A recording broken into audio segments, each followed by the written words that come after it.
दोस्तों, इस बात को लगभग 13 साल बीत चुके हैं जब भारत ने अपने पहले 5वीं पीढ़ी के फाइटर विमान एमका का ऐलान किया था। लेकिन अभी तक ना तो यह विमान उड़ सका और ना ही इसका कोई प्रोटोटाइप तैयार हुआ है।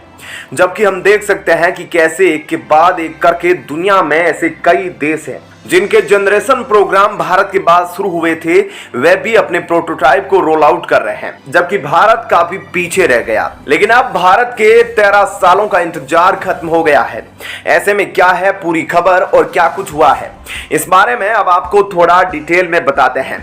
दरअसल हाल ही में एरोनॉटिकल डेवलपमेंट एजेंसी आखिरकार एमका प्रोग्राम के अप्रूवल के लिए कैबिनेट कमेटी ऑफ सिक्योरिटी के पास पहुंची, ताकि भारत के इस महत्वाकांक्षी प्रोजेक्ट को विकसित करने के लिए फंडिंग रिलीज की जा सके, जिसके बाद हम अपने पहले 5वें पीढ़ी के फाइटर विमान के प्रोटोटाइप का फैब्रिकेशन शुरू कर सकते हैं। और वह सभी कंपनियां जो इसके मैन्युफैक्चरिंग में शामिल होगी, उन्हें एमका के पार्ट्स और कंपोनेंट्स ऑर्डर दिए जा सकेंगे। यानी कि अब एमका को लेकर चीजें काफी तेजी से आगे बढ़ रही हैं, जो देखकर हर भारतीय का मन काफी ज्यादा एक्साइटेड हो गया है। हालांकि यह बात भी समझना जरूरी है कि अगर कैबिनेट कमेटी ऑन सिक्योरिटी की तरफ से अगर एमका को डेवलप करने के लिए अप्रूवल दे दिया जाता है और फंडिंग भी रिलीज कर दी जाती है, तो भी एमका का पहला प्रोटोटाइप बनने में कम से कम 3 साल का समय लगेगा, जिसके बाद जिस विमान की पहली उड़ान में अतिरिक्त 1.5 साल का समय लग सकता है। यानी कि यह कहना गलत नहीं होगा कि सीसीएस की तरफ से मिलने वाले अप्रूवल के बाद हम एमका को अगले 4 से 5 सालों में अपनी पहली उड़ान भरता देख सकते हैं, जो डिफेंस के क्षेत्र में भारत के लिए काफी बड़ा माइलस्टोन साबित होगा। दोस्तों, एमका एक बहुत ही एडवांस और sophisticated 5th generation fighter jet होने वाला है, जिसके डेवलपमेंट के लिए भारत 15,000 करोड़ की इनिशियल इन्वेस्टमेंट के लिए तैयार है, जिसके इस्तेमाल करते हुए हम एमका के प्रोटोटाइप का विकास करेंगे, जिसके बाद इस एयरक्राफ्ट की टेस्टिंग पूरी करने में 2 से 3 साल का समय लग सकता है।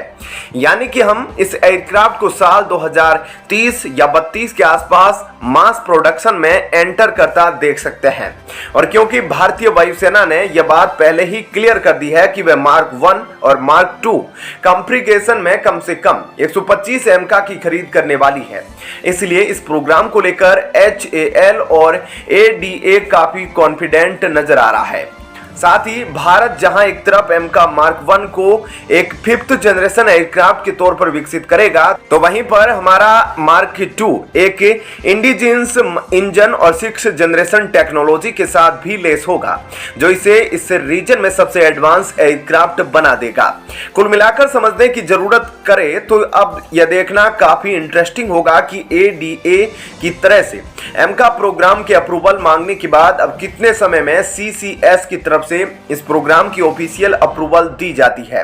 और फंड रिलीज किया जाता है, क्योंकि इस पूरे प्रोग्राम की टाइमलाइन पर इसका भी महत्वपूर्ण प्रभाव पड़ेगा। इसके अलावा तेजस प्रोग्राम को लेकर भी कुछ काफी बड़ी अपडेट निकलकर सामने आ रही है, जिसके तहत आपको याद होगा कि 2021 में भारतीय वायुसेना की तरफ से हिंदुस्तान एरोनॉटिक्स लिमिटेड को 47,000 करोड़ रुपए का एक विशालकाय ऑर्डर दिया गया था, जिसके तहत वायुसेना 73 तेजस मार्क 1A विमान और 10 तेजस मार्क 1 ट्रेनर एयरक्राफ्ट खरीदने वाली थी, जिसे लेकर अब यह रिपोर्ट निकलकर सामने आ रही है कि इस ऑर्डर की पहली सीरीज के प्रोडक्शन एयरक्राफ्ट ने अपनी पहली उड़ान सफलतापूर्वक पूरी कर ली है, जिसने यह बात साबित कर दी है कि अब तेजस भारतीय वायुसेना के साथ पूरी तरह से ऑपरेशनल होने में सक्षम हो चुका है,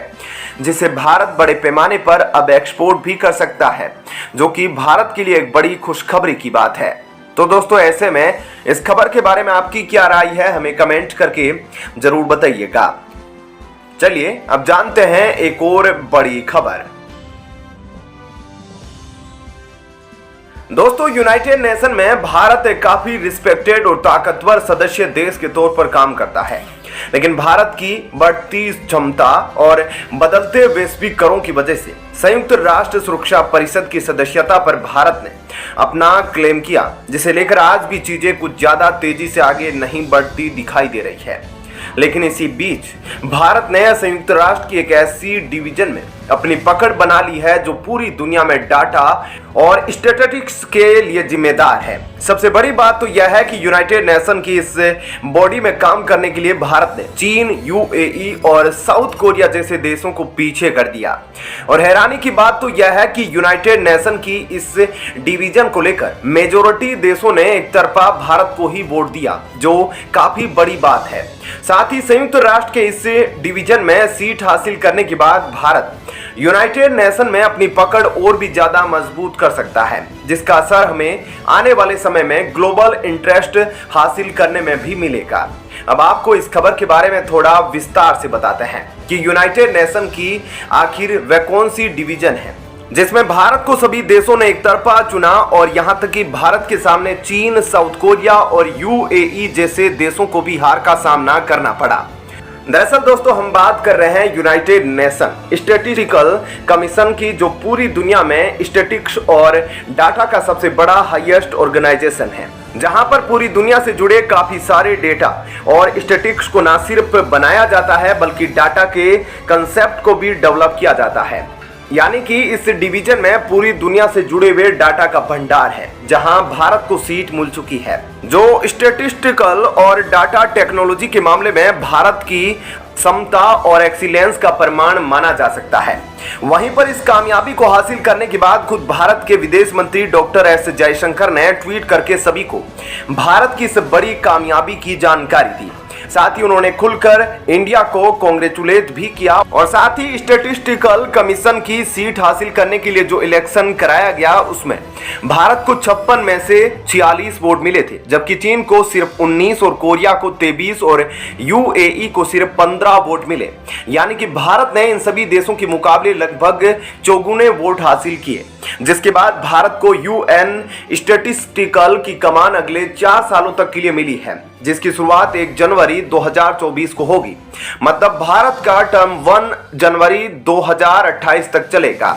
इसके अलावा अगर यूनाइटेड नेशन स्टैटिस्टिकल कमीशन के बारे में थोड़ी और डिटेल से बात करें तो आप यह जानकर थोड़ा चौंक सकते हैं कि संगठन की स्थापना बिल्कुल उसी साल की गई थी जिस साल भारत को आजादी मिली। इतना ही नहीं बल्कि यह ऑर्गेनाइजेशन ग्लोबल स्टैटिस्टिकल सिस्टम का सबसे हाईएस्ट ऑर्गेनाइजेशन है, जो दुनिया भर के चीफ स्टैटिस्टिकल को एक साथ लाने का काम करता है। साथ ही संगठन के द्वारा लिए गए फैसले इंटरनेशनल स्टैटिस्टिकल एक्टिविटीज में सबके लिए मायने होते हैं, जो इसे स्टैटिस्टिकल के ग्लोबल स्टैंडर्ड्स को भी सेट करने का जिम्मेदार बनाता है। यानी कि यूनाइटेड नेशन में भारत को सांख्यिकी विभाग के लिए चुना जाना एक काफी बड़ी बात है, जिसकी कमान भी भारत के पास कोई छोटे मोटे समय के लिए नहीं बल्कि सीधे 4 साल के लिए मिलेगी, जिसे हम काफी काम कर सकते हैं। साथ ही डाटा आज नए हथियार के तौर पर सामने आ चुका है, क्योंकि जिसके पास ज्यादा डाटा और सटीक स्टैटिस्टिक्स इंफॉर्मेशन मौजूद होगी वह किसी भी तरह की चुनौती के खिलाफ ज्यादा अच्छा रिस्पॉन्स देने में सक्षम होगा। ऐसे में यह समझना काफी ज्यादा मुश्किल नहीं है कि भारत के पास अब एक काफी महत्वपूर्ण संगठन को लीड करने की जिम्मेदारी है, जिस पर हर भारतीय को गर्व महसूस होना चाहिए। तो दोस्तों ऐसे में इस खबर के बारे में आपकी क्या राय है, हमें कमेंट करके जरूर बताएं।